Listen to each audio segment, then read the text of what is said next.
Thank you very much for your patience. It is now the scheduled time, so we will begin our Fujitsu Technology Strategy Update.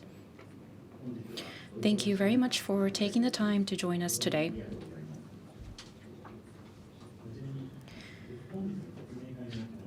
I would like to explain the flow for today's presentation. Today's presenters are Fujitsu Limited Corporate Executive Officer, Corporate Vice President, CTO in charge of System Platform, Vivek Mahajan, and also Fujitsu Limited Corporate Executive Officer, EVP Head of Fujitsu Research, Seishi Okamoto. First, Vivek Mahajan will explain Fujitsu's technology strategy, followed by Okamoto's explanation of Fujitsu's research strategy.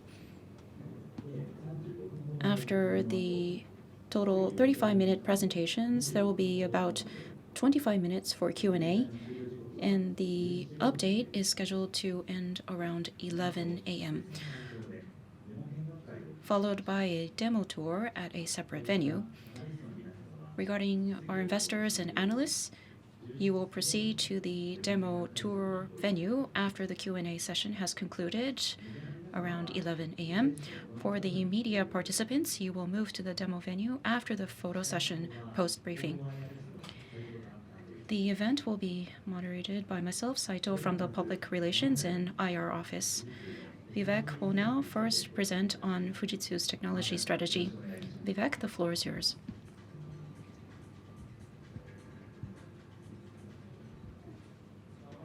Good morning, everybody. This is Vivek Mahajan, CTO at Fujitsu, and welcome to our technology update. From myself, what I would like to do is to explain the overview of our technology strategy and provide updates. And after that, I will pass it over to Okamoto to explain the overall Fujitsu research strategy and its details. So first of all, at the IR Day in September, I provided some brief updates, but there is one thing where I'd like to ask for your understanding, where as part of our technological strategy, basically speaking, similar for this year and also for the past 5 years, we've been focused on AI. And the reason why is the sovereign AI platform and the sovereign infrastructure supporting this. The reason why we say sovereign is because we are in the B2B business, working with enterprise companies and targeting these clients and their customers. And to address their needs, sovereign is especially important.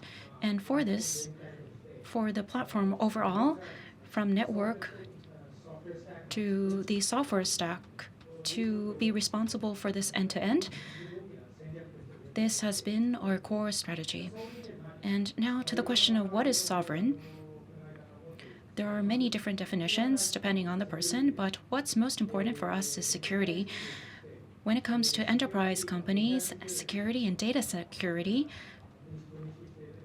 as I'm sure you're all aware, the corporate data as well as the AI models and agents, security becomes very important. For example, taking defense businesses, 99% of data is not on the cloud. And the other thing is flexibility. Corresponding to the customer's needs, having the platform and also infrastructure, and also on-premise, cloud, hybrid environments, infrastructure, software stack that can support all of this is needed. And the other point is domain-specific, which aligns with the customer's needs and demands. Specific to their domains, a platform that supports this becomes important. And for this, on the right-hand side, we have our Fujitsu Sovereign Platform that we've defined here. At the very top, we have the AI software stack, Takane AI model, which we have been sharing with you, and the Kozuchi AI platform. We have these two. And Okamoto will be explaining the details later on. And the security stack is very important to support this. Fujitsu has been investing in this primarily, and we have many innovations thus far.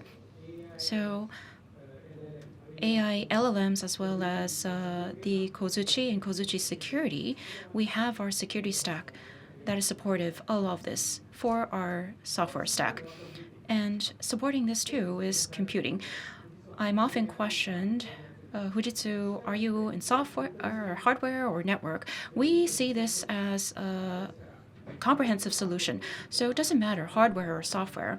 In this era in time, we must cover everything, which means for us in Japan, we're very unique in the CPU Monaka X as well as quantum and the hybrid environment as well with HPC, which we will touch on later,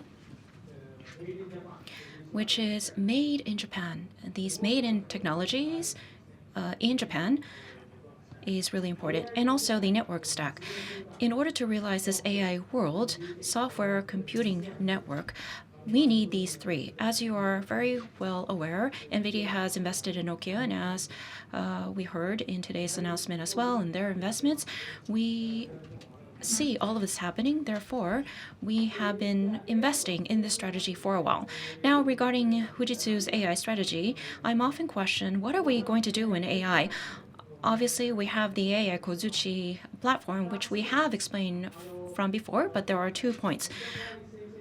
One, the enterprise generative AI framework. Within this, we have the generative AI reconstruction.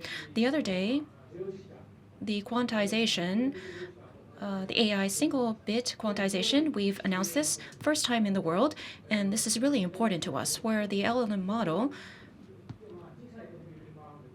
in a very small computing power, it's still operable, and being domain specific, where it's specific distillation to create a specific AI model, which means on edges and also in a private environment too, we will be able to address the customer's needs and create AI models very easily, and we don't need large computing power at a low cost. And Fujitsu's customers, who are enterprise companies, they are in high demand of this. And the other thing is the knowledge graph. The unstructured data, we need to be able to use this. Within the enterprise data, companies, 80% is unstructured data, which means we need to be able to have the LLMs read the data, which is unstructured. And to enable this is the knowledge graph technology. Therefore, the sovereign AI platform, for us, it is important to be the leader, not just in Japan, but in global as well. So we want the world in defense, healthcare, finance, manufacturing, government to become known for our sovereign AI platform. So this is our Fujitsu roadmap. It's unique for companies to have a 5-year roadmap, but we have announced this with solid steps and with details that will be coming up every single year. And we have the larger milestones here. And for the AI platform, for Kozuchi, which includes AI and security, also Takane, as well as the AI agent, the yearly evolution, as well as the AI security stack evolution is noted here. And the other point here is on the bottom, we have physical AI. In October, Jensen, Tokita, and myself, we've announced this. Fujitsu, NVIDIA, Yaskawa, as the first stage, we have signed the partnership for robotics. And Fujitsu Physical AI, we see this as the robot's brain as well as the sensing and the robot motions. On this, the software stack, network, and computing, we will provide to support all of this. So we will be moving forward with the various partnerships in this area. And computing, supporting the AI stack, this is just a reminder where this will be launched next year, which is completely 2-nanometer CPU, Japan made, 144 cores and dual sockets in the CPU. And on this, in the future, the CPU lineup, this will become the foundation. The A64FX and Fugaku, since then, we've been incorporating many different technologies, but this is going to be very versatile and open in the chiplet. So I hope you will look forward to this launch next year. And for the Monaka roadmap, I mentioned the 2 nanometer, but in August with Riken and NVIDIA and ourselves, Professor Matsuoka and Gonokami, we talked about the Fugaku Next basis, Monaka X 1.4, and the biggest difference here is Monaka A64FX. The biggest difference here is the versatile chip. Even in general companies as well as servers, this is usable. And the 1.4 nanometers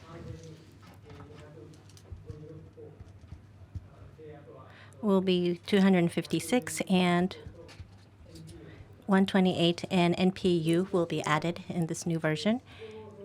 And in that world, we will aim to become market leaders. In August, we mentioned this as well. In the world of AI, the strongest CPU is what we're trying to achieve. And AI GPU with CPU combined together, we want to be able to provide the overall media platform. And so the AI supercomputer will be based upon this. And of course, quantum. Quantum, for Fujitsu, we want to aim to become a global leader. This is made in Japan. It's a completely made in Japan technology. Electric, electron, and everything in a concluded approach, we're going to make this all entirely made in Japan. And this will be launched in March. This 250 logical qubits. This is the most important. There's still a lot of technology that we need to work on, but we want to make sure that software stack and control electronics and keys all are included in our approach to become a global leader. This would be the roadmap. And for quantum, we have 256 qubits that we will be launching in March. And in 2030, 10,000, and 2020, 35. We are targeting for 1,000 logical qubits. And what I would like all of you to understand is HPC and quantum. HPC and quantum, if we add these two together, there will be many things that we will be able to do. And HPC and quantum, I think Fujitsu is the only company that is working on both. And so I hope that you can be noted of that point. And last but not least, what I want to talk about is network. Fujitsu's network technology. I would like all of you to understand that without network, the world of AI cannot be realized. This is an area that we want to be ahead of the curve around photonics, mobile system, network orchestration, and data-centric infrastructure, the software stack. What we're developing today is photonics and optic, and we want to have a single software stack that adds all of that in DCI, data-centric infrastructure. We want to be able to connect that through our software and hardware technology. We also will have a roadmap for all of these initiatives. And 1.6 terabyte, this is an area that we definitely would like to acquire a global leadership position around. And ARN is also a very important technology. We have been announcing this with SoftBank and NVIDIA. This is a technology that we jointly developed. We are working to deploy this with many customers. If this is achieved, then even at edge, we will be able to realize AI. So for Fujitsu, software stack, computing, and network, with all of these combined, we want to be able to establish these 3 pillars. In summary, this strategy is centered around AI. And I think from about 1.5 or 2 years ago, we have been, a lot of companies have this as a strategy, but we have had this for 5 years. It has not changed. Our initiatives are centered around AI network, computing, security, and converging technology. These 5 technologies are areas that we will continue to work on, and I hope you can look forward to our efforts. Thank you very much. That's it from me. Mr. Mahajan, thank you very much for your presentation. Next, I would like to have Mr. Okamoto talk about the Fujitsu Research's strategy.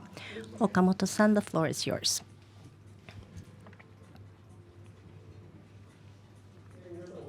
Good morning, everybody. My name is Okamoto from Fujitsu. I would like to explain our research strategy. Starting with our 5 key technology areas that Fujitsu is involved in, we want to reinforce each of the technology areas. In addition to that, we want to fuse the technologies centered around AI. This is our big approach, and as you can see on the bottom of the slide, we are forecasting the medium to long-term technology trends to develop technologies that pave the way for next-generation physical AI, space, defense, and next-generation communications. Today, I would like to explain the technology update in each of these fields. Starting with the AI research strategy, we have our R&D activities based on 2 areas. First is Takane. This would be a Gen AI for enterprise, and the other would be Kozuchi, Fujitsu's AI platform. With these 2 axes, we are working on research so that sovereign AI, a strong version of this, can be established. This would be the essentials of our research and development activity. Today, I would like to talk about our involvement around Takane and how we have reinforced Kozuchi. Starting with Takane, the large-sized language model, I think there are 3 key challenges. One is that the development and operation cost is increasing, and the power consumption is increasing, and the third is the need to address edge AI.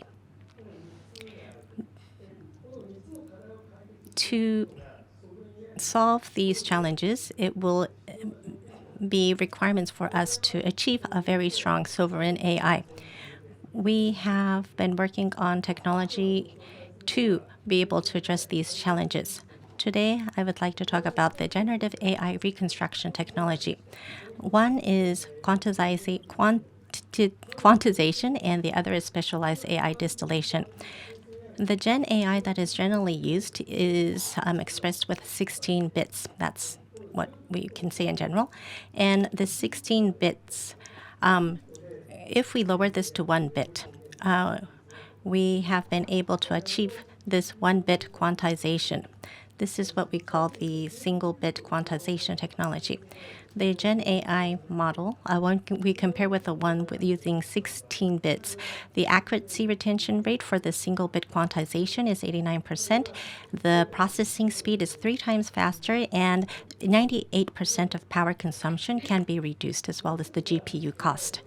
The other aspect of this AI reconstruction technology is the upstream technology. It's not just about making the parameters smaller, but this upstream technology, when we compared with that, the speed of the inference is 11 times higher, and the accuracy is improved by 43%, and the memory usage is reduced by 70%.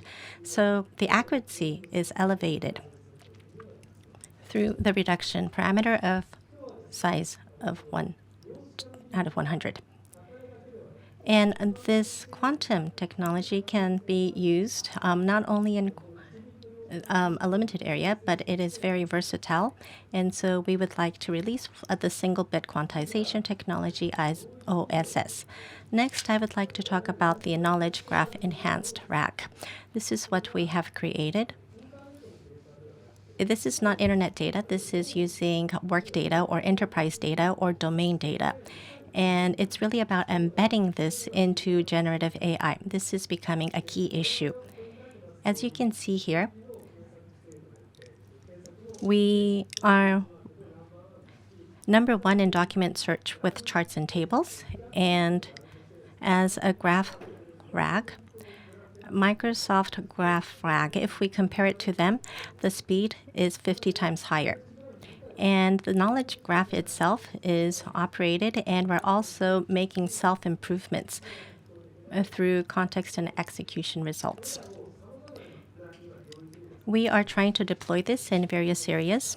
For example, in the manufacturing sector, we have maintenance and incident documents or components documents that we can capture. For the finance sector, we have a source code, and we can also confirm the specification.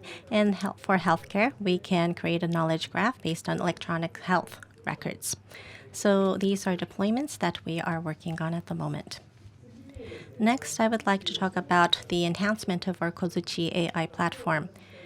What I would like to talk about are 2 points. One is by working with NVIDIA, we will be enhancing Kozuchi.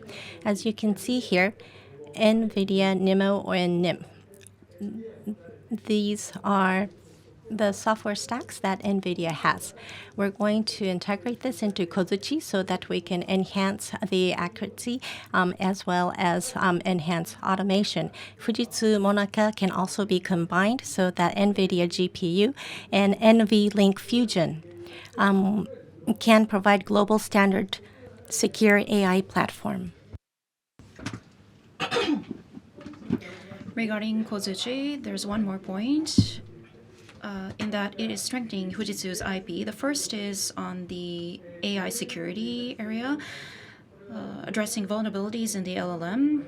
7,700 vulnerabilities. This is the strongest in the industry using scanner technology, and also the attacks to RAG. Risks around information leakage. To address this, at 98% accuracy, we have developed risk countermeasures. And this year, in October, the Fujitsu Cloud Generative AI Platform, we have onboarded this commercially as well as with Cohere, the AI services security enhancement. We have already started the partnership with them. Regarding AI, Fujitsu's strong IP, the next point is on causal AI. And regarding causal AI, not correlation, but accurate measures and initiatives to give a more accurate cause and effect relationship. This is a hot topic in AI. And Fujitsu's causal AI unique points are the following. The first is scalability. And this is 1,000 times faster processing than conventional methods. And the other is estimating causal effects. So using the technology that is able to give causal effects from a large amount of data, we are able to apply this to many different areas. So Uvance and Fujitsu's data-driven technology, as part of the core for this, we are planning for commercialization from next year. Lastly, this is agents. And Fujitsu's multi-AI agent, we have announced this as of December of last year. And within the respective companies, it's not just creating the agent systems, but our target for R&D is cross-industry, which means between different industries, how to operate these multi-AI agents. So this is a technology to support that. Largely speaking, there are two here. Agent communication between different companies. This is what we are talking about. So incomplete data. Using this type of data, how are we really going to be able to operate these AI agents? And the second is within the AI communication, the vulnerabilities and using the secure inter-agent gateway to prohibit sharing of sensitive information. We are introducing guardrails for this. And we are going to start the supply chain verification in Roto, and also the COCN organization. We are implementing this to promote policy recommendations. So we are starting on these initiatives, and also we are planning to offer this through Uvance dynamic supply chain business from next year. Regarding security, I would like to provide some input on digital fakes. In the explosive evolution of Gen AI, there are obviously many benefits, but on the back end, the content generated by AI, we've seen a lot of misinformation and disinformation, which is posing many risks, both socially and economically. So, at Fujitsu Research, as you can see here on the bottom, the technologies for detecting disinformation with high accuracy, as well as the LLMs that are specific for this, for detecting the misinformation as well. So we have developing many different applications. Fujitsu, what we are promoting primarily, the NIDO K program. We've applied some technologies to this program already. And the K program, what this is able to do is primarily this is Japanese innovative technology, but we are announcing today the International Consortium Frontier, which is not just in Japan, but globally, the AI governance and misinformation, disinformation, to counter many different risks. We have created this international consortium. And the unique characteristics of this is we're able to create new markets by globally combining various IPs through this platform. We have 57 members who are participating in this consortium, and you can see the starting members here on the slide. And today, we've received many different endorsements thus far, but especially one of Italy's largest banking groups, Intesa Sanpaolo, as well as a comprehensive financial services group, the core business of non-life insurance, MS&AD. We receive endorsement videos from the two, so we would like you to take a look. As a financial institution, we operate in an environment shaped by evolving risks, complex regulatory demands, and the growing impact of misinformation. We view this consortium as a valuable opportunity to advance shared standards and foster responsible innovation. Through our participation, we aim to contribute with our expertise, strengthen collective safeguards, and help shape solutions that promote trust, resilience, and long-term societal benefit. At MS&AD Insurance Group Holdings, I am the General Manager of the Innovation Planning Department, and my name is Komatsu Zaki. I am involved in the testing of new technologies such as AI and business development at our company. Congratulations to Fujitsu on the establishment of the International Consortium Frontier. In the non-life insurance business, accurate information, particularly images and videos of the damage, is crucial for making appropriate liability determinations in the event of an accident. And measures to prevent fraudulent claims are becoming increasingly important. Through collaborative technology development with cutting-edge companies from around the world, we will strive to maintain and grow a healthy non-life insurance system, and we appreciate your support. Regarding Frontier, at the exhibit corner, we have a specific booth which we will be providing demos and showing our technology. So the next area is quantum. As you are already aware, 64 and 256 qubit superconducting computers, together with Professor Nakamura's team at RIKEN, we've jointly developed this. And also the G-Quat of ICE, we've introduced this to them already. And the 1024 qubits superconducting quantum computer, which is the world's largest class, we will be announcing this more formally next year. And FTP, Fujitsu Technology Park, which you are visiting here today, within this property next door, we have the quantum building, where within the headquarters, the 1024 qubit superconducting quantum computer will be operational. And also with Fujitsu Monaka, the hybrid HPC environment, by creating this, we will be able to use this as a test bed for quantum.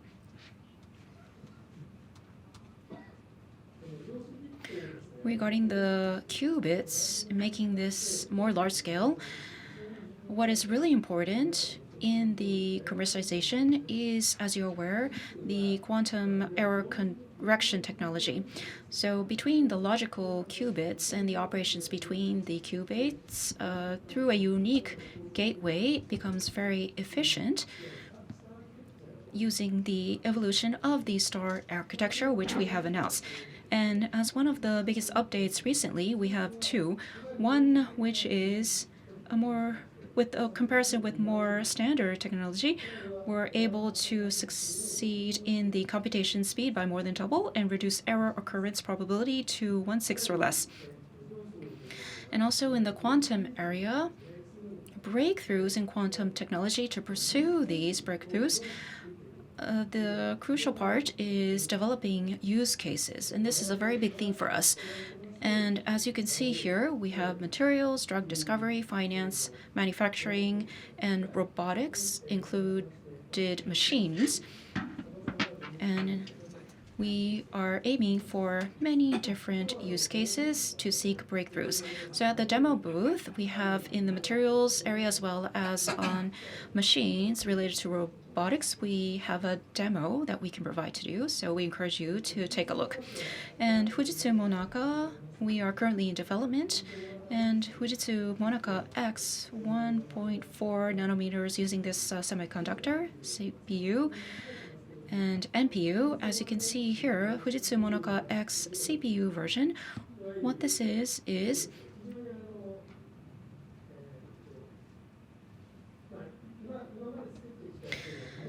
the Monaka that we have developed so far, the confidential computing technology, as well as the super low energy version, especially on edge computing and uses on those, energy efficiency as well as response times. It's very strong on these points in the CPU that we have developed. And then furthermore, in addition to this, we have the Monaka X CPU plus NPU. The Monaka X inference speed has further been elevated, and it also contributes to low power usage. Furthermore, for Monaka X CPU, by combining this with GPU, we will be able to have a large size scaled LLM training. So as you can see on the right, we have a real-time multi-model AI edge cloud integrated inference and confidential data AI analysis. All of these AI workloads can out of this, we can offer the best option for the customers. The Fugaku Next that we announced the other day, the Monaka X only CPU and the NVIDIA so-called GPU are combined together so that Fugaku Next basic specification has been awarded, so we've been able to acquire the order from this. The CPU technology will not only accelerate Japan's technology, but the next generation AI HPC platform can be realized, and also around 2030, we should be able to operate with the computational problem-solving technology. Next, I would like to talk about the conversion technology. Digital technology and policy twin can be combined together in this. As you can see, we have the urban transportation, regional transportation gap, environmental measures, CV promotion, and rising medical costs that we face as challenge. And we can create the so-called social digital twin and do a digital rehearsal. As you can see here, there are various regions that have already implemented this. Social digital twin and digital rehearsal. At Uvance, the trusted offering society has already embedded this technology. And as a new technology, we have what we call a policy twin. This automatically creates policies. And through the development of this technology, we have some demonstrations that I hope you can take a look at afterwards. Next is the ocean digital twin. For ocean digital twin, as you can see, there are key social challenges. We first want to update the technology, especially the automatic control of underwater drone. In the conventional technology, the positioning accuracy was 1 meters of a gap, but we've been able to narrow that down to 50 centimeters. Last year, when we made this announcement, we were only able to apply this to approximately 50% of Japan's maritime area, but now it has been raised to 80%. The certification rate is 95%, and so we have been able to win the top class certification of J Blue credit.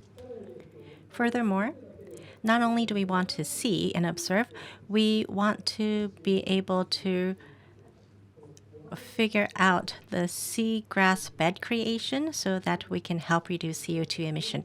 As you can see here, we are deploying this in various areas to fully make use of this technology. Next, I would like to talk about the physical AI area, spatial robotics. As all of you know, not only in the industrial sector, there are human robotic coexistence and scientific experiments where robotics are hoping to be adopted. We're not going to target just single robots, but we want to control multiple robots. The conventional world model will now turn into spatial world model, and so we are working on developing this as well. We have sent out a press release today, and I think seeing is believing, and so we would like to encourage you to take a look at this at the exhibition corner. In the area of space, on the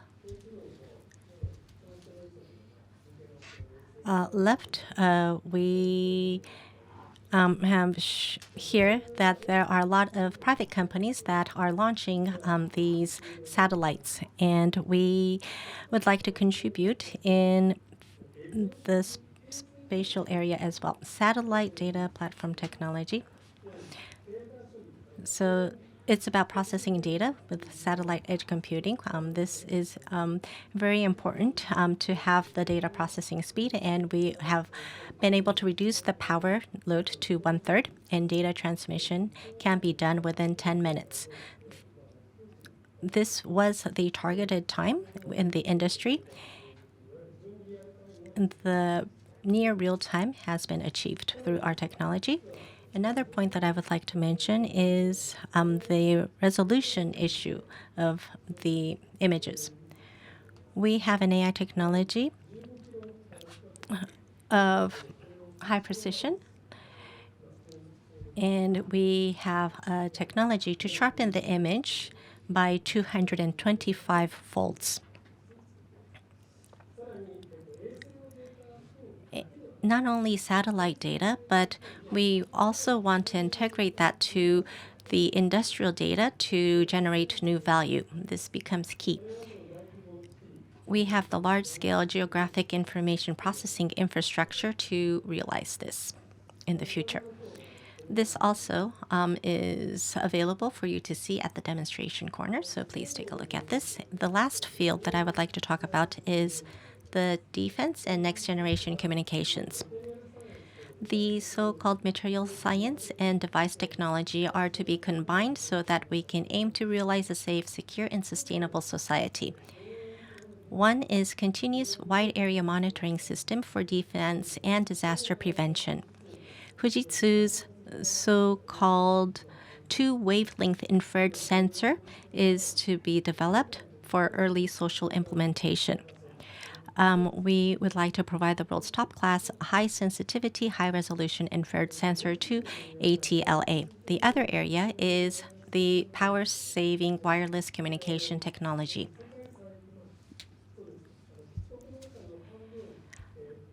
We are 50% of the powers in base stations are amp, and so we would like to use our own technology to be able to reduce the environmental impact. In the demonstration corner, we have these 12 booths for you to take a look at. As I mentioned in my presentation, the International Consortium Frontria, we have a special booth aside from these 5T technology areas. We also have new fields for exploration. One is the spatial world model as well as the satellite data utilization. So please make use of the time to be able to take a look at our demonstration. And that is the end of my presentation.